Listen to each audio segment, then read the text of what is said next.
Hello everyone, this is Impulse, and today I'm bringing you a tutorial for my fully automatic melon and pumpkin farm.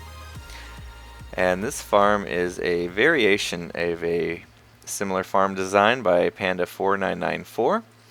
Added some of the features for Minecraft 1.5 to it to make it fully automated. And some of the advantages this one has is it's infinitely expandable. You can stack this all the way to the build height if you wish, and you can also tile it, so you can continue, along the horizontal plane that way. You can put them, facing each other. All sorts of different variations you could do to make this bigger or make it smaller. Basically, make it fit your needs, and it will auto harvest, basically using you've seen it just retract, daylight sensor. And what will happen is when the daylight sensor gets its maximum strength, because the sun is, at the highest point in the sky, it will cause the entire set of pistons to fire at once, pushing the melons or pumpkins or both, if you have them planted like I do in this setup, down into the water stream.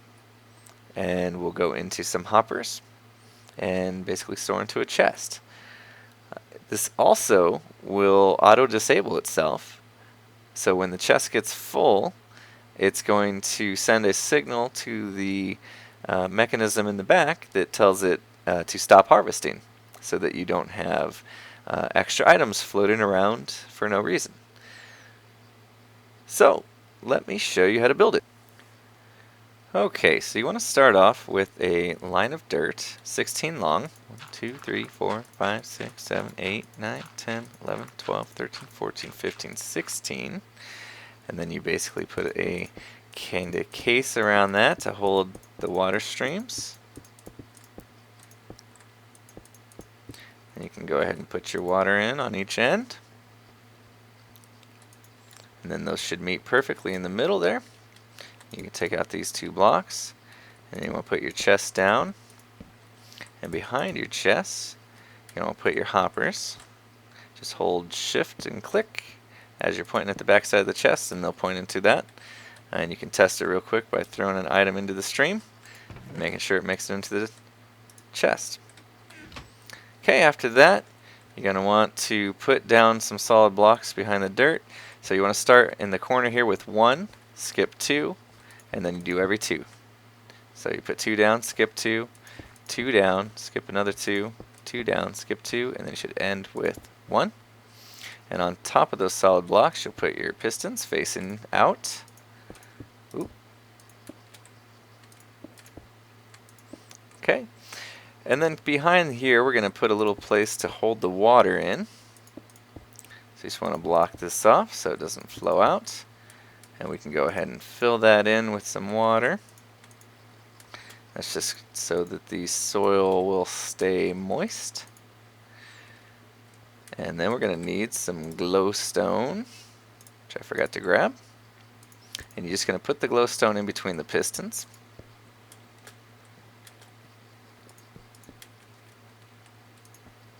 Just like so. And at this point, you're good to go. You can till your soil and plant your seeds if you wish. I'll go ahead and do that. I will just grab some melon seeds for now, and I'm going to grab some bone meal so that we can speed the process along. And of course we will need to till the soil, so I'll get my awesome diamond hoe. And what you want to do is till the soil in front of the glowstone. And what this is going to do, show you real quick here. Get these nice and big, all grown up. The only spot that this is going to be able to grow into is right there in front of that piston. And the same thing goes for this side, it'll grow that way. And the way we've set it up, it'll do that all the way down the line. So let's continue on here. I'll just go ahead and plant a few more. Okay, so I have them all planted, and as you can see, they're already growing effectively. And as I mentioned before, this is stackable. So in order to stack it, we'll do one more layer here. You can just put dirt on top of that, and the same number, 16 along. And you basically follow the same pattern you did before. So we are going to put our solid block down just on top of these pistons. And we will put our pistons on top of those, facing out.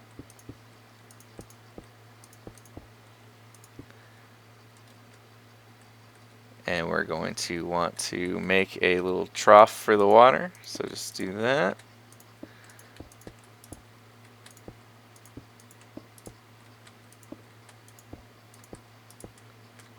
There we go. And then we can put our water in again. Whoop.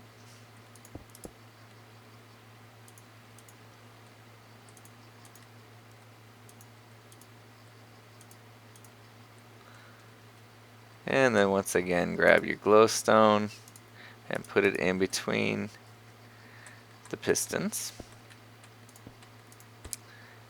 And this gives the watermelons or pumpkins the water and the light that they're going to need to grow big and strong. So I'll go ahead and plant some pumpkins on this row. Okay, so I got my pumpkins planted. Now the final thing you're going to want to do is kind of put a case around this. So if you're not already building just another one kind of mirrored on this side, you can just put a glass case around it, and that's just to make sure that when the pistons push off the pumpkin or the watermelon, it doesn't fly out and kind of land on those blocks there. So let me grab some glass. Basically just going to build a glass wall all the way up to the top, and I'll also put a ceiling on it. So let me just build that up real quick. Okay, so I got the glass casing around it so none of those get out. And that's basically the main design of it. Now all we have to do is wire it up so that we can automate it.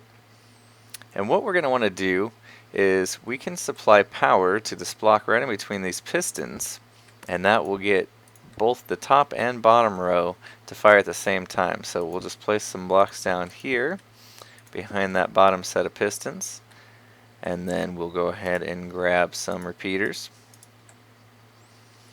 and we'll just face the repeater into that block, so that'll power that block and it will set off the top and bottom row at the same time. And then we just need to put a row of solid blocks back here so that we can wire all the repeaters together. We'll just grab some redstone to do that. We'll just run a redstone wire across the back here like so.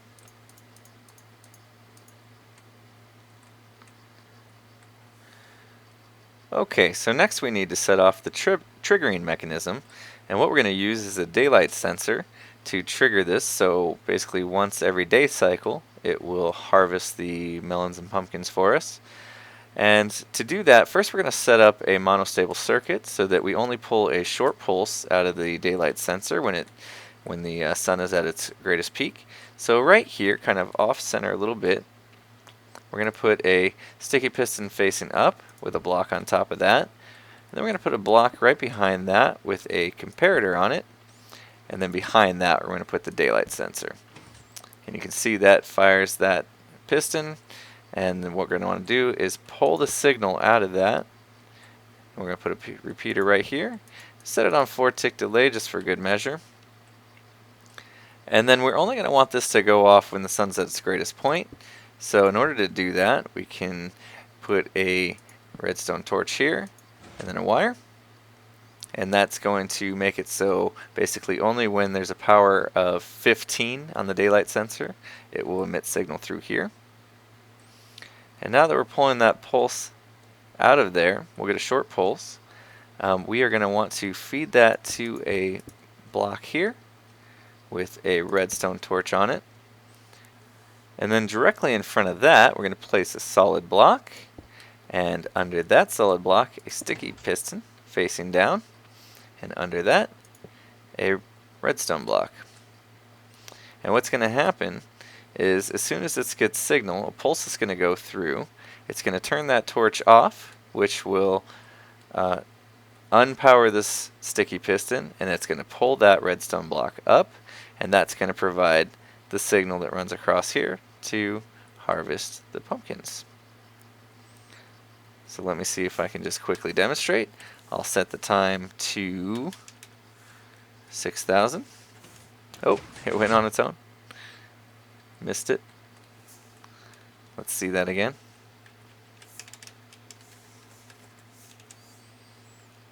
Set it to 8,000. Now the sun is passed. Then we'll set it back to 6.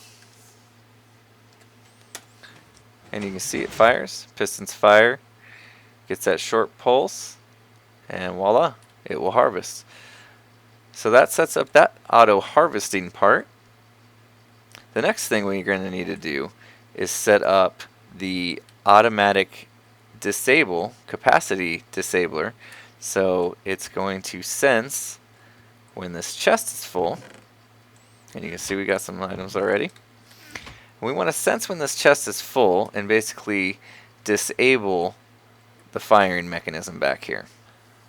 Okay, so to make our capacity sensor, what we're going to want to do is we're going to get here behind this chest and we're going to put a comparator right there. And what that's going to do is basically detect through this block how many items are in this chest, and we want to make it so that when the chest is full, it's going to output a signal, and only when it's completely full. So in order to do that, we can put a redstone torch here with dust here coming into the side, and that's going to give a signal strength of 14 coming into the side of that. So the only time this is going to output signal is when the signal strength is 15 in the chest, and the only way that happens is when it's completely full. So now we can just put a repeater in front of that just to make sure we get a full strength signal. And now what we want to do is actually run that signal to the back. So we're going to have to dig underneath, and we can do that by leave that block there and put some dust under that. And now I'm just going to dig down just so I can get down in there. And you want to make sure that you don't dig this level out, because that's your water's right above it and you will cause a flood. You can see the water dripping through. So you know you're safe at this point. I'm actually going to leave the signal at this level as I come through here. And you want to go a few blocks in, make sure you're past all the water, and then we can dig up and you can see you come out the back. So now we can just staircase it up. We want to bring it over to here, and I'm just going to make a quick torch tower that's going to power this block here. Oh, just in time to fire. Okay, so you can put a torch there, and we're going to put some redstone there, and then just repeaters to lead over here. So basically when it's powered, and that's when the chest is full, it's going to lock this repeater, and that will basically disable the entire mechanism from firing even when the daylight sensor goes off. So we're going to even out this torch tower here,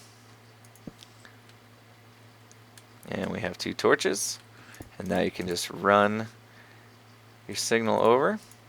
And I believe we're going to need to put a repeater in at some point. We can go check that. Basically just fill up the chest here, and I will just grab some stacks of items.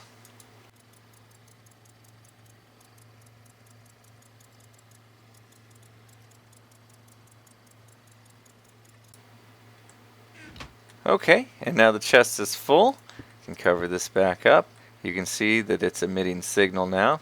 We can test real quick. Just take even a little bit out, and you see it. You can see that repeater off in the right hand side there.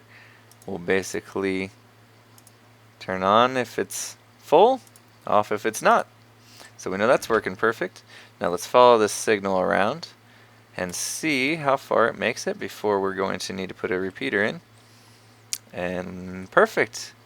Don't have to put a repeater in. Made it all the way. So it's going to turn that torch off, turn that one on, and lock that repeater. And again, we can just test that out.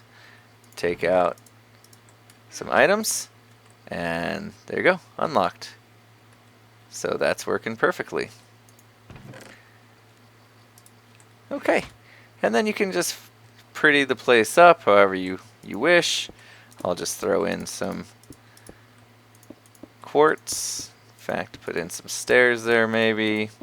You know, it's totally up to you what you do at this point. This is just kind of the way I like to do it. Maybe something like this. So you can kind of peek down into the chest. And then you can fill this in so it's not visible.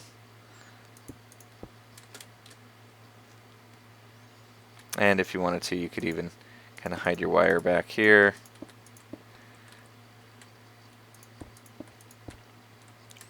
However you see fit. And that's basically it. So that should be working for you. One last thing, if you are going to stack these up, you will need to do a bit of kind of alternating pattern with these pistons with the glowstone block or the redstone blocks. Let me come back to this other one and show you what I did.